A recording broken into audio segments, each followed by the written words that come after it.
A'udzu billahi minasyaitonir rajim. Bismillahirrahmanirrahim. Wa auha rabbuka ilan nahl.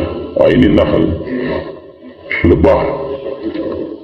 Ya, dan Tuhanmu mewahyukan kepada lebah. Jadi lebah juga dapat wahyu, Pak.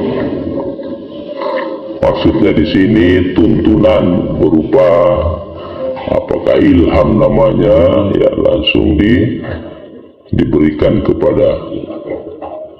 Jadi bahasa wahyu itu umum, ya wahyu. Memberikan sesuatu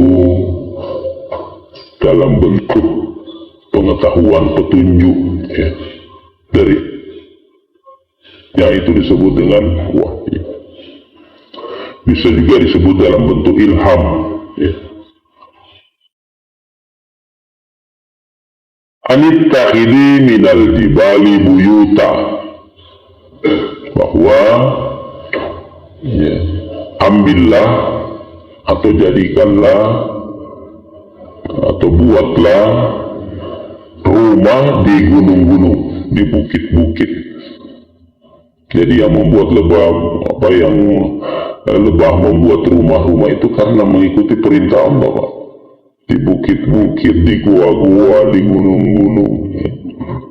Apalagi wa minasyajar, pada pohon-pohon, wa mimma ya'rishun, dan dari apa yang manusia bangun.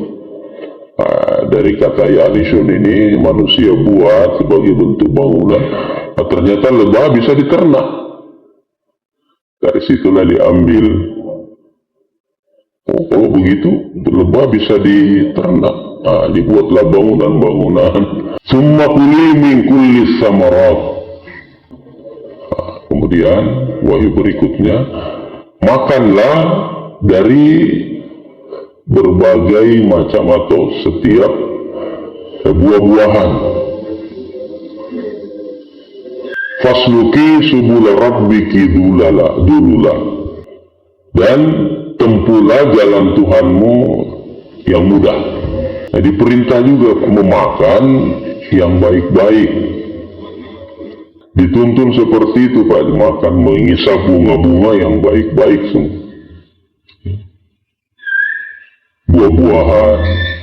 Jadi mungkin selama ini kita kira cuma lebah itu cuma mengisap nektar madu saja. Buah-buahan pun ternyata ditusuk itu dia. Ya seperti itu. Sama dengan lalat buah.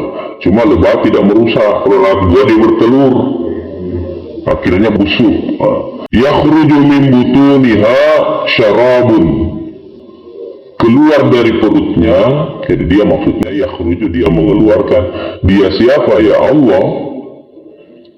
Jadi dengan izin Allah, dengan perintah Allah, keluarlah dari perut lebah itu syarabun, minuman, mukhtalifun alwanuhu, yang bermacam-macam warnanya. Ada warna, pernah minum madu warna putih, warna hitam, warna, ada yang kuning-kuningan, ya, ada yang tergantung dari jenis buah-buahan, jenis bunga-bungaan. Jadi kalau bunga itu berwarna merah cenderung, maka hasilnya pun berwarna merah. Kalau nektar dari bunga itu tidak berwarna bening, maka dia akan berwarna agak bening.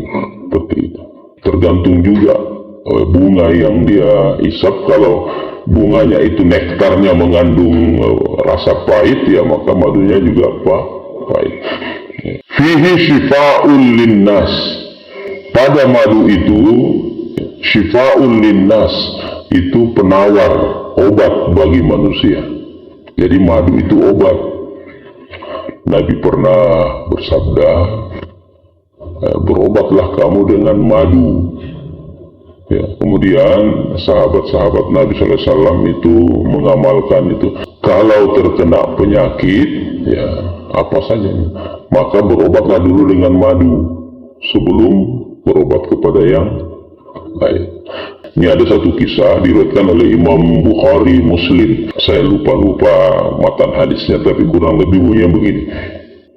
Inna rajulan ja'a ilan Nabi sallallahu alaihi wasallam. sesungguhnya ada seorang laki-laki mendatangi Rasulullah SAW. Kemudian melaporkan, ya Rasulullah, inna akhi, sesungguhnya saudaraku, intalaqa fi batni, sakit perut. Lalu setelah mendengar keterangan Nabi mengatakan, idhab wasqihi asal, pulanglah kamu, beri minum dia madu. Dikasih minumlah madu. Setelah itu tidak sembuh, datang lagi kepada Nabi, ya Rasulullah, intalaqtu asalan, tapi tidak sembuh, saya sudah kasih minum madu. Pulanglah kembali, kasih minum lagi madu, kasih minum lagi madu. Mungkin tadi cuma 1 sendok ya, gitu.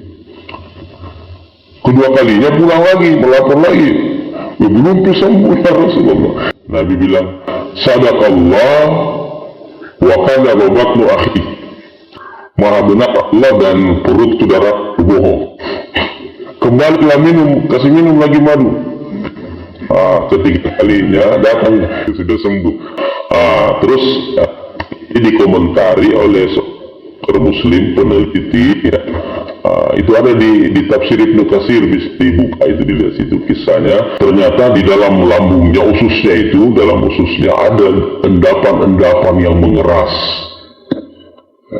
Makanya perlu sekali-sekali pencuci perut ya, supaya lancar itu. Dan itu sudah membeku, mengeras Pak. Dan madu itu sifatnya kan panas. Nah, itu mengencerkan. Jadi dikasih pertama, dia bekerja kan. Prosesnya membuat semakin sakit.